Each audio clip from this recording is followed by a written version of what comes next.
Mayor Baste, siya lang pala ngayon. Mayor Baste. Hello po, Mayor.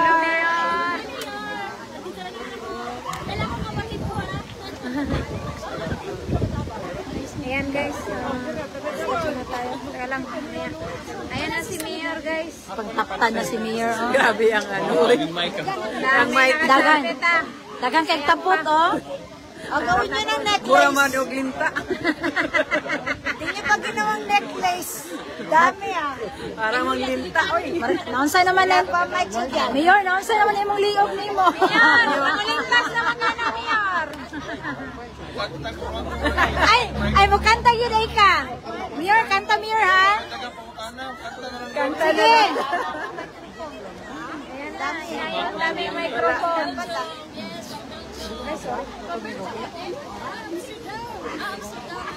Ay, dyan. Ang daming microphone. Gawin nila Grabe necklace. kadaghan kay Ayan, tao. guys, ayan. Agi Kenton. Yan ang ating guwapo. Mayor Baste.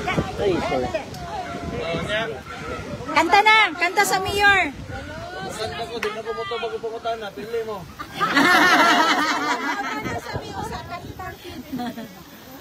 Pwede duha, kanta.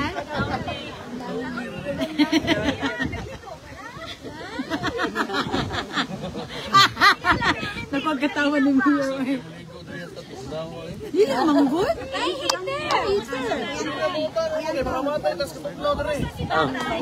Sige, Mayor. Magandang, okay lang. Magandang araw po, Mayor. Kumusta po ang pagbisita po ngayon kay PRRD? Ganun pa rin. Masaya na malungkot. Kasi nakikita mo pero hindi mo makasama pa uwi. Correct. So, mixed emotions. Ganun, parang same as usual.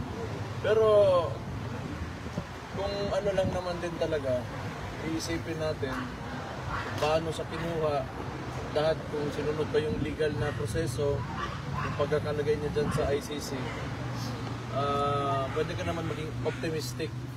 Ang problema, ang tingin ko talaga nitong ICC is a political tool.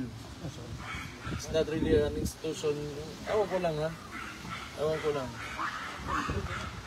Kasi, in the first place, hindi talaga nila bubuksan yung mga pintuan nila dyan sa detention center nila. Anomalous yung pagkakakuha ng tao at pagpasok dyan. May mga irregularities. So yeah, masaya na malungkot. Kumusta ang health ni Tatay Mayor?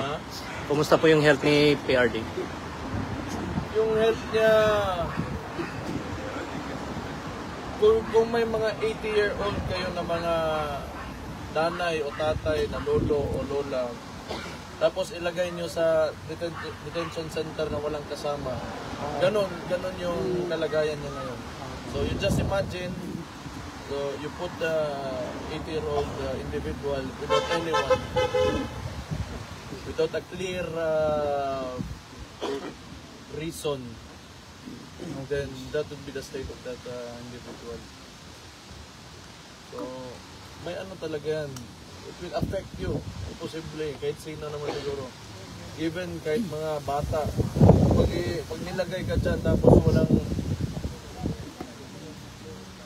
maayos na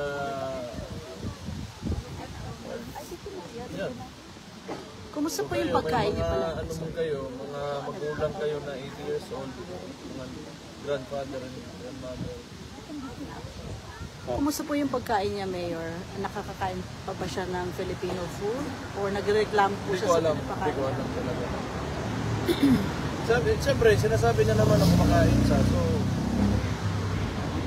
pero, you can just, imagine, gamitin niyo lang imaginasyon niyo, then you would probably, somehow get an idea of how someone would feel na pinasok yung tao dyan.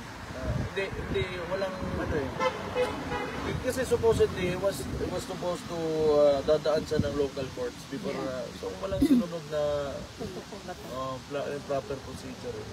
Sa palagay niyo po, Mayor, makaka-uwi pa ba si Tatay Digong sa ating sariling bansa?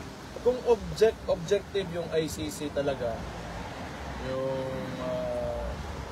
ano natin, argument on jurisdiction, what else?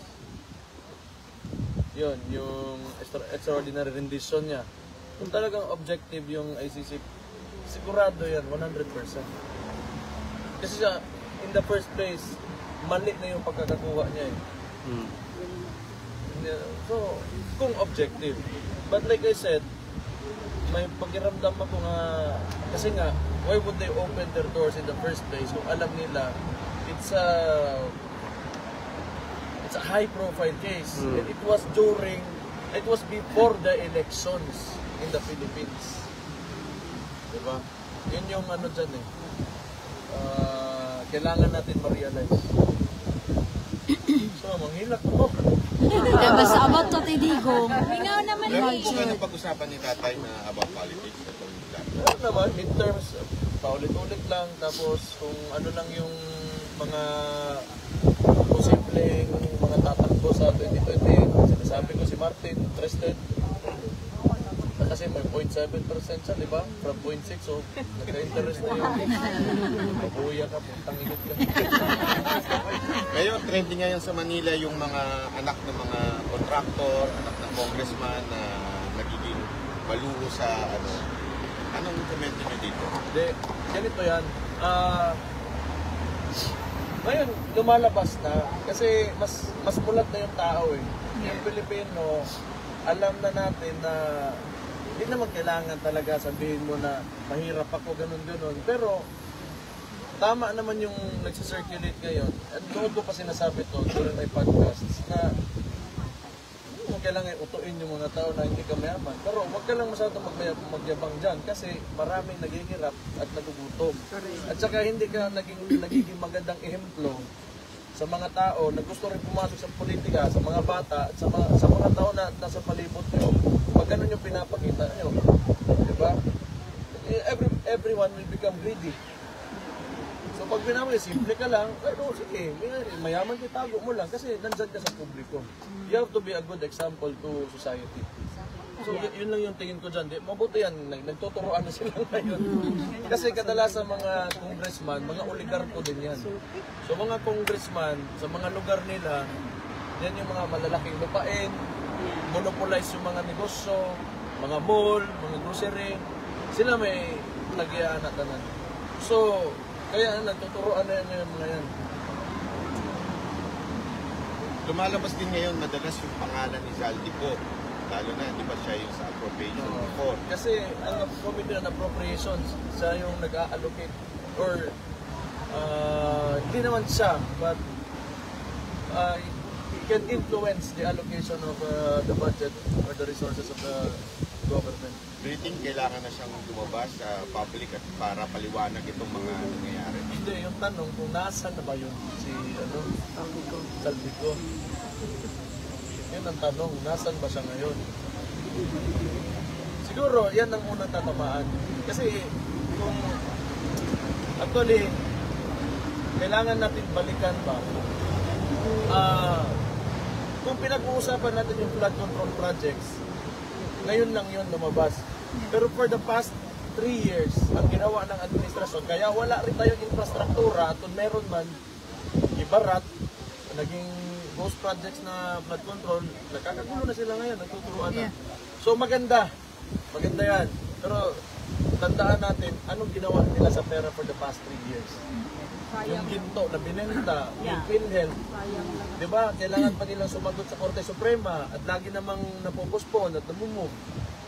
Ngayon, nandito lang tayo sa flood control projects kasi nagiging platform din for, I think, aspiring politicians that will run for the 2028 elections, but dapat lahatin natin yun. Hindi lang yung flood control projects. Mayor, Nakita natin lahat nung eleksyon kung paano ginamit nila yung ayuda for as indirect vote buying na yung mga politiko mismo nandun talaga sa court along with DSWD nag-distribute ng pera ng taong bayan. Sa bayan. Oo. Yes, ma'am. Okay lang yan. Ma'am, come on. kayo mo babay mi. Sige ma'am, question naman. Yung as a local executive po, Mayor, pagbalik nyo, kasi sabi kahapon ni VP Sara, meron kayong master plan sa Davao, master plan on flood control, pero hindi nabibigyan ng budget from the national government. So, sa inyo pong point of view as a local executive? Ganito yan, historically, hindi lang naman Davao talaga. Ang unitary system of government talaga ng Pilipinas may exploit talaga sa mga capital-centric na mga politicians. So hindi lang yan Davao, Mindanao, other parts of Visayas, probinsya. So ang gusto kasi ng mga oligarchs, they want to centralize everything, power and influence. Pati na rin yung kung where money is allocated around the country. So pag ganun lagi yung sistema ng politika natin, this is not only Davao. Meron yan, master plan, we are working with JICA para sa pero pag masyadong centralized yung gobyerno mo, hindi talaga yan mapupunta doon sa mga probinsya. Kasi noon pa yan na sistema ng mga Espanyol. Diba? Pagdating ng Espanyol, andun yung may prinsipalya, may mga gobernadorcillo, tapos i-assign nila. System of patronage yan. Okay? So, ngayon, pinasa sa Amerikano, ito yung magandang, pag-take over ng Amerikano, sabi ng Amerikano, ito yung magandang sistema na mas madali makontrol yung bansa. Pero, nagbabago yung panahon eh. So nagbabago yung panahon, lumalaki yung population and the people become, more educated, nag-iiba talaga. So sentiments will arise. Ganun talaga yan. So before, kami sa Mindanao, tayo, hindi tayo masyadong sensitive towards, budget allocation, but dumadami tayo, nagkakaanak tayo. Siyempre, mas gusto rin natin na maganda yung, not really for Mindanao only, but for the entire Philippines, maganda yung allocation ng resources ng Pilipinas. The taxpayers' money. So, okay, babalikan ko. Just to close the question. Yung flood mitigation programs, meron kami yan. DOTR, for the bus system, we can implement it. Ready ang Davao City for anything when it comes to implementation. However, ang problema, the local budget will not be enough for these kinds of investments. Kailangan ang national talaga mag-invest ng ganun kalalaking proyekto. Last two question daw dahil makaulan. Maganda rin na tayo. May special. Question muna. Question muna. Ano na lang po, Mayor? May tanong ba? May tanong. Magtanong muna, wait. Dalawa lang. Ano na lang po, Mayor? Mensahe po sa September 23 sa mga kababayan natin Pilipino na pupunta dito sa Dahig para suportahan si PRD. Sige. That's my question. Hindi ko naman kayo iniimbita, pero kung pupunta kayo, sasamahan ko rin kayo dito kasi ginagawa nyo to para sa tatay ko eh. So, kung marami-rami tayo, di mas masaya. Yes. Diba? Yes. I-question ka lang yan kay Abante. Any comment doon sa sinabi ni Abante about your comment na PR stunt lang, tapos eventually your brother na sumagot din? Hindi ko alam kung bakit siya sumagot, hindi ko naman siya kausap. Tapos natalo man siya. Kaibigan niya lang yung pumilit. Correct. Tama. Hindi makikinig sa kanya. Correct. Well anyway, sinagot siya ng kapatid ko. Transparent naman yung DPWH at yung kapatid ko kung gusto talaga nilang tingnan. Wala kaming problema dyan. Right. Kayo yung may problema, tingnan yung mga sarili. Yes. Correct, John. Ako nang ganahan, Last question. Last. From your Pinoy media, what is your good advice to the Filipino people around the world that is coming here for September during the presentation of legal cases? We just have to remain optimistic and prayers are very powerful. Exactly. True that. Tama yun. And just be here. Yes. The family and my father is very thankful for all that you've shown and all the efforts that you're doing to bring him home. So, Kalois, Ginoo, basig makauli gid akong amakan. Yes!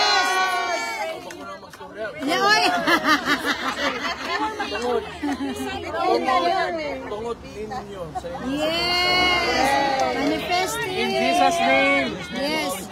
In Jesus' name. birthday, nagluto niya siya kahit kabalo siya ng mga nag-share siya gamay ng blessings. Ay, mga una ta. Salamat.